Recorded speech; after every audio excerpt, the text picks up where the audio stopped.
Welcome to EGO NetCast. I am Martin Lindeskog. Hello, Colin. Hey, how are you getting on, Martin? Good. What are you thinking about? I'm thinking about, what am I thinking about? I'm thinking about our membership at the moment, actually, because Matthew and I were just talking about onboarding this morning, how to make it easier for people to get to know products, essentially. So we run our Podcast Host Academy and Alitu, and it's just the thing I'm thinking about most right now is how to make it so that when people sign up for anything that we do, that we make it really obvious to them how they can get the most from it right away. So it's that onboarding stuff. Yeah, onboarding. And that's could be this short and sweet topic that we could talk about and then do another follow-up. It was 2 years ago we talked about, and then you haven't launched Alitu, or how do you pronounce it in Scottish? I say Alitu. But I have people that say Alitu, Alitu, all sorts of different things. And I'm happy for people to internationalize it. Good, and we could mix and mash it up here a bit, because this is like a follow-up. We talked about, as I said, 2 years ago when you haven't launched the software and the tool, and we talked about podcast hosting and your interest in cycling and other things like that. And also the process of being an entrepreneur. And then I had a new segment, because you got me lots of ideas about this season thing that you could do. For example, how you put together a bike. You have maybe 10 episodes there. And I've used that with other. We have a prepper show, and we have done in the seasons there. So that's fascinating. And then I thinking of my own to have the name Ego, like I am or I in Latin, and you do often an ego search on yourself and your company and so on. So when I search for Alitu and your name, Colin Gray, I found you on images from the podcast host on Twitter and some videos. Then of course you're competing with some actor and other things like that, so maybe it's harder. But Alitu, I got lots of hits there, several hundred thousands, I think, 259. But there I also use DuckDuckGo as an alternative. And there I found it on the second page. First they had this scrolling thing, but now we have even the second page. And then the first page was on Alitu, some Finnish word. Have you heard about that? Maybe I will do some investigations later on. No, I don't know that at all. No, so it'd be interesting to hear. Could you tell about? I mean, is it a made-up word, or did you have any thoughts about the name? I've often thought I need to make up a better story for this, but it's essentially it came from back in the day, maybe 10 years ago or so. I was experimenting with lots of different ways to earn some money online on the internet. And I bought a few different websites, one of which was a site called alitu.com. And it was a directory at the time. It was just a business directory. And it was basically, it was earning like $100 a month through AdWords, adverts, and sponsored listings and stuff like that. And I bought it essentially to build it out a little bit, to earn a wee bit of money from it. And that was, the domain came with that. But obviously that it just kind of felt a bit like it didn't, that type of site was kind of penalized by Google over the coming years, rightfully so, because there wasn't really much value in there. And by about 2013 or so, I think I just shut it down. I just closed it down, but I kept the domain name because it was a 5-letter domain name. And it was just a couple of years ago when I started looking at this new tool that I was building. I was thinking, what am I going to call it? What domain will I put it under? We could go with something like, the podcast maker app, make it really obvious. But I wanted something nice and short and snappy. And I just remembered this domain I had back in the archive. And it's quite hard to get a 5-letter domain these days, obviously, especially one that's actually pronounceable. And I just thought it quite suited it, actually. I just quite liked the idea of having something nice and simple and easy like that. And there's downsides, obviously, in that sometimes I have to spell it for people. Sometimes people say it in different ways. But I like it, and I believe it's memorable enough to make it worthwhile. So, that's where it came from. Great to hear. And what's the name of the mascot? The robot there and the purple action.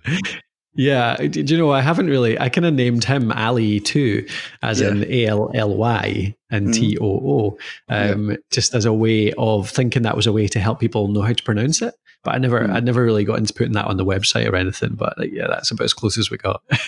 But I like this funny way and a bit whimsical, but also easy process how you're using the tool, and we could dive into that a little bit also. And when you do the search on Google, you find, I mean, you are found on your website videos about the tool, and then Product Hunt, and a site called Polymesh, and he then described different tools like Descript, Hindenburg, Zencaster, Audio, Adobe, GarageBand, Audacity, Apple Logic Pro, Reaper, etc. And there maybe we could jump into that for a little bit, because when you told me about it 2 years ago, I said, this could be for me as a non-techie, not using mixers and things like that. I'm not coming from a studio background or musician, and also to do it in an easy way. So that's why I wanted to jump on this and then follow the development. So could you tell a little bit about this, differences with other tools, and what was your thoughts about it in idea, and how you got people on board then, the developers, because you had another site there called Indie Hackers that described your progress also. So that will we talk a bit about also. Yeah, sure. So really how the idea for Alitu came around and how we started building it, is that what you mean? Yeah. Yeah, perfect. Great. I mean, so originally we ran the podcasthost.com. So that's the site that I started back in 2011 when I was still working at Edinburgh Napier University. The reason I started it was because I was teaching learning technology at the time. So I was at the university teaching lecturers how to be better with tech when working with their students. And podcasting was one of the kind of fashionable technologies that came up at the time. It was something that universities were looking into as a really good teaching tool. It was something that, supplemented standard lectures and let lecturers get good stuff out to their students in an easy way. So I was asked to learn how podcasting worked so that I could then teach it to the lecturers. And that's how I got into podcasting back in, I think that was like 2008, 2009-ish. And I ran a course with Napier for a few years, teaching the lecturers all around podcasting. And I started the website, thepodcasthost.com, 2011, really just to write about the stuff I was learning back then. I'd got really into podcasting at that point. I just kind of fell in love with the medium in terms of its, just how easy it was to get stuff out there, how engaging it is as a medium, how, you get to really know the hosts really well. It's just really engaging as a medium. And I just kept writing blogs and articles, mainly about geeky stuff like microphones and mixers. And that grew into 2015, 2016, a business which then I started taking on staff, and we were still doing the content. We were making money through affiliate income, through sponsorship, through client work, through actually doing podcast production for people. But when we got to that point, we had a pretty decent audience, quite a lot of folk following the website, and we got a lot of questions in through the site, both for the podcast and for the site itself. And one of the biggest questions was always, how do I edit? How can I make editing easier? What's the best tool for editing? I hate production. I don't know what bitrate means, compression means, equalization, all this stuff. There's a lot of people out there that just aren't interested in learning that process. They don't care about the tech. All they want to do is speak. And that was what really was the genesis for Alitu. I just wondered whether it was possible to build a tool that made some of this easier. And we started looking into it, and I got a bit of funding from a local government scheme to take on a developer to do some experimenting around it. And we found initially some open source tools that got us started, really built upon that, and really refined it over a couple of years into something that we felt was good enough to send out to users. And really the way it started getting out to users, back to one of your original questions there, the first users were followers of the podcasthost.com. They were followers of our main website. because we've got a good mailing list there. So we sent out announcements to the mailing list, to our social media, announcements on the website itself. And those initial users for Alitu were folk that trusted us because of our content, because of the content we'd been putting out for the few years before that. And they got on board, tried it out. They suffered through the early few months of horrible bugs and terrible decisions and stuff, and helped us turn it into a much better product, which is what we've been working on today. Yeah, that's great. And when I did this search on your name, I saw you also on a podcast conference there. So you have been a podcast movement, and you have been in, was it a conference in London also?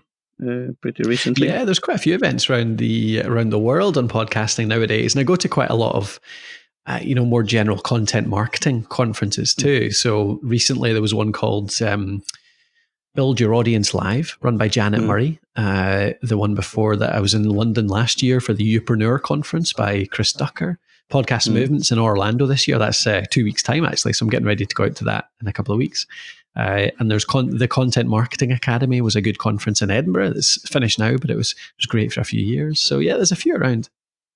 Yeah, and like an announcement, they have plans to arrange you could say a potluck conference here in Gothenburg, Sweden, on podcasting. Oh, right. Okay.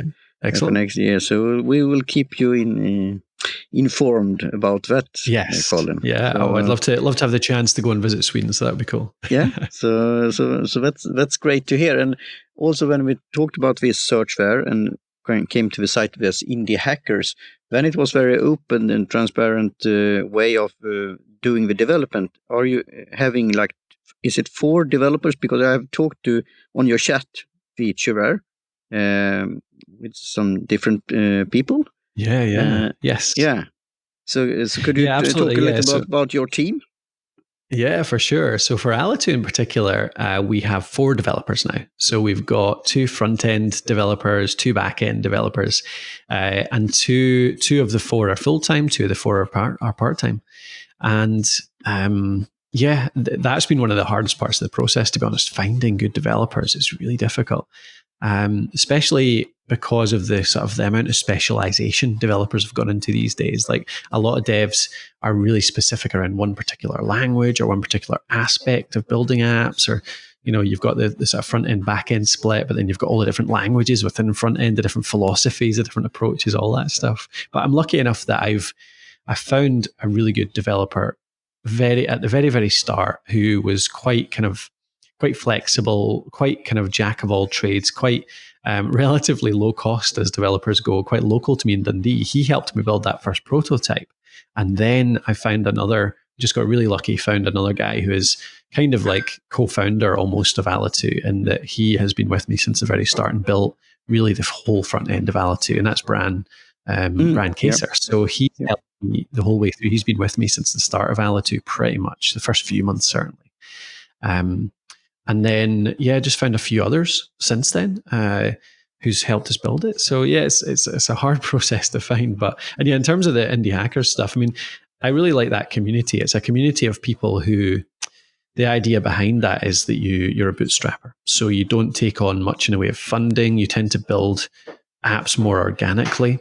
You build it with users in mind. It's kind of a design thinking approach, and build it with profit in mind as well. So you actually make some money from the start, so that you don't have to take on funding and give away loads of the company and really take that pressure. Because there's so much pressure when you do that too. So I just really like the philosophy behind that community and the openness as well. Like, you learn so much from reading the accounts of how other people have built their teams, their business, right down to the numbers, like how they're growing their audience, to how much money they're making, that kind of stuff. And it's not like a showing off thing, or in many cases it's the anti-showing off, like I'm only making $20 a month right now. It's you learn so much from seeing those concrete numbers though, and how that evolves over time. So I like sharing that, because I feel like it helps other people, and it helps me stay accountable too. That's great, and that I could do maybe for a solo episode for myself as a podcaster. Also, that you see how you could earn money, how you could get things in different ways. I mean, I have clients helping in my way, mostly inspire them to start podcasting. And then I want to support people in this industry to make it easy for, as I said, the non-techie podcasters. And then, of course, I in a way favor a subscription model, because then you know that it could be developed during time. But it also, as I said, adding up to the cost, like a hobby. It could be an expensive hobby, like golf or something like that. Yeah, it can. but I see the potential also. So this indie hacking or hackers, I will mention that to one of my previous guests, Ed Philowat of Backpack Studio app, and see if he already in that, because we had a very geeky, nerdy, and fun conversation, I think, and I learned lots of things about this tool that I use with clients when we're sitting and meeting, and also for my solo shows. And now we are using this Ringer service that I also interviewed Tim Sinclair, and that have also developed. So I think that's fun and interesting, and this community and this industry is growing. And it's nice to see. And then you could, as a podcaster, you could choose and pick from the market. But it is a marketing thing also to reach out. I mean, you said you had a newsletter and you had a fan base and people visiting your site, but still it's to reach out there. And then you could, to joke a bit, because you have been around for a long time, podcaster could have their, how to say, already up mind about things, about gadgets and how they should use it and so on, and you get used to things. So I mean, this site compared other things like this Polymesh, Audacity, for example. I remember when I saw it the first time, I said, "This is from the 90s or something like that." I don't get it, but so I had this stumbling block. And so I said, I'm waiting for something will come that will fit my type of doing the stuff. So you're really a podcast maker and tool for me. So I appreciate that very much, Colin. So that's I'm glad great. you said that. Thank you. And we could say that, I mean, you have then customers. You had a milestone there of 250 paying customers. Could you tell a little bit about the economy there also, but also about if you have any unique selling proposition, and also do you see any user of this? I mean, it could be a broad range, like Ed Philowat. He talked about musicians, DJs, podcasters like myself, but radio personalities, all kind of things. Do you want to share a bit about that? Can do, absolutely. Yeah, I mean, I find that we just passed 350. We've got 300, I think we're on 360 users now. So I'm really delighted. It seems a bit crazy sometimes, but it's great. And it's been growing reasonably well. There's definitely something in what we're doing around the retention side of things, in terms of we still lose more people than I would like. And I think actually there's a big part of it is really just the nature of podcasting itself. Like the fact that there's a lot of people start a podcast and never get past, what's the magic number, 7? I don't know whether that's changed or not. That's an old stat, but the average podcast only been 7 episodes long. It's probably changed since then. But you know, people drop out of podcasting within the first month or two quite often. It's not an uncommon thing at all. And that's actually, that's a problem for us, obviously, because we want people to stick around for a long time and make a great podcast and stay customers of Alitu. So we actually end up having to look at how to help people run a podcast as well as how to use the tool. It's not just a question of teaching them how to use Alitu. It's a question of teaching them how to run a long-term successful show. And that's the bit I'm struggling with just now, is how we tie that into Alitu. Struggling is probably not the right word. I'm wrestling with how to get that tutorial, how to get those tutorials in there, how to get that education in there. Because we also run the academy, obviously, which is basically exactly what that's for. So there's something around tying our two services together. We've got one service that helps people make a podcast really easily, which is Alitu, and we've got another service that helps them learn how to run one long term. So that's a plan for me over the next 6 months, is to tie them together more closely, so that, and I think that'll help us grow more quickly. But not only that, but it'll help us make more successful podcasters because the two work really well together. There's a great synergy there. So there's something around that. But in terms of the customers, you mentioned like what type of customers we work with. We mainly, I find that the people that are willing to pay a decent chunk for podcasting, and Alitu is not like huge. I mean, Alitu is not expensive, but it's not cheap either. It's $28 a month. So that's it's a decent little bit of money to outlay. You have to be taking your podcast relatively seriously, or take your time seriously, as in if it saves you 4 or 5 hours a month, then is that worth $28 to you? And many people it is, but some people. Yep. So the people that I find tend to think like that are often freelancers. They're often coaches, consultants, people that are thinking in terms of their time is valuable. People pay for their time. And you get hobbyists as well that are starting to take it quite seriously because they want to get really good at what they do. So they want to get better at the speaking, the planning, the content, all that kind of stuff. And they want to forget about all this time spent on editing and conversions and bringing it together and all that stuff. So that tends to be the two people I find. It's those solo business owners or people that do that on the side, the coaching, the consulting, the freelance stuff. Or it's hobbyists who have an awareness that it's all about their skills as a presenter, as a content creator, and not their technical skills around editing and equipment and all that kind of stuff. That's what makes the difference. Yeah, sounds great. And as I said, we will probably do another follow-up if you have time in the future, Colin, absolutely. Because I want to deep down with the technical side. As I said, I'm not a technical guy, but I learn more about it and I get questions about it. And as I said, as I said to Ed, I wanted only to work, but I want to learn more about, for example, I will give you one, curveball. How about minus 14 LUFS, and what is it in Alitu? This magic sauce. And you could say, we don't have time to talk about it, we will do another time. But if you want to talk to the layman, but also to the tech guy out there. Yeah. No, that's absolutely fine. I can do it very quickly. I mean, LUFS are just a measure of see, the terms are always tricky. Like you've got volume, levels, gain. You've got all these different words for something quite technical, and they all actually mean something slightly different. But for the layman, it's volume. It's how loud your show is. Loudness is measured by LUFS. And you tend to go either minus 16 or minus 19, depending on whether you're mono or stereo. And Alitu outputs at a totally standard LUFS. It's either 16 or 19, depending on your output. So yes, Alitu, one of the ideas is that it helps you set your podcast to the right loudness based on how your podcast is put together.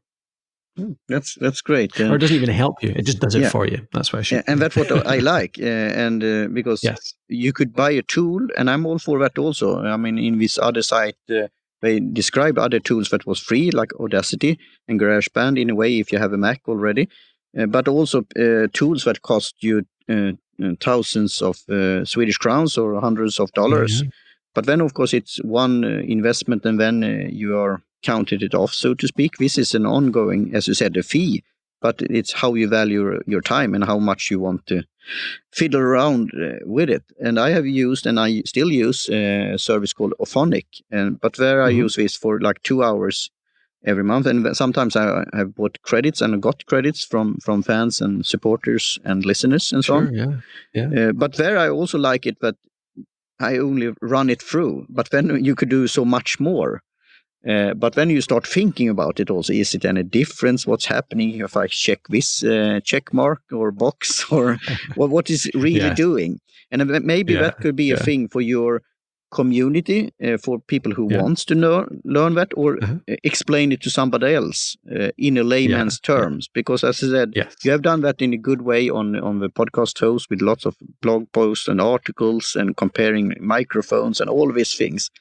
And you have videos on Alitu, and you could do this chat on directly chat when you're using the program. So I've got help with that also, because sometimes my workflow, I wonder, I have to sit down and do that.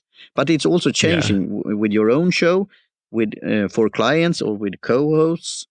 And with Alitu, I like what you develop with new things. Could you as I said, we will do another follow-up. But could you tell a bit what have happened since you started, and some future ideas and plans, what you want to incorporate? Because it's both, like Ed said, you want to keep it simple, and the app and the service should work. I could say I am an Apple fanboy, but I using the Chrome browser. But I wouldn't mind to use the Safari, but I know how Apple and Mac is. But could you tell a little about that, future plans? And, absolutely. Got time for this? This one final thing. Yeah, absolutely. In terms of the developing, we came out with the initial features, just how to make a basic podcast. And since then, really, we've based the new features on what people are asking for. I didn't want to build in a whole bunch of stuff that I wasn't sure people would use.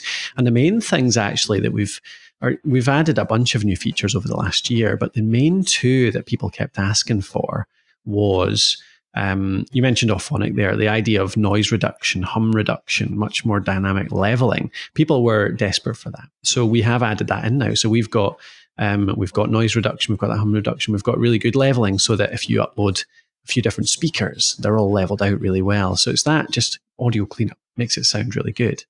And the other one, actually, which I didn't necessarily expect, was the whole teaser trailer format. So being able to play 30 seconds or 20 seconds of voice before your music, because Alitu puts together your music, your voice clips, and then your music again. It presumes you're going to have theme music to start the show, then voice, like a few different clips, and then theme music to end. But a lot of people wanted that little 10, 15, 20 second teaser where they say, hey, welcome to the show. This is what we're talking about this week.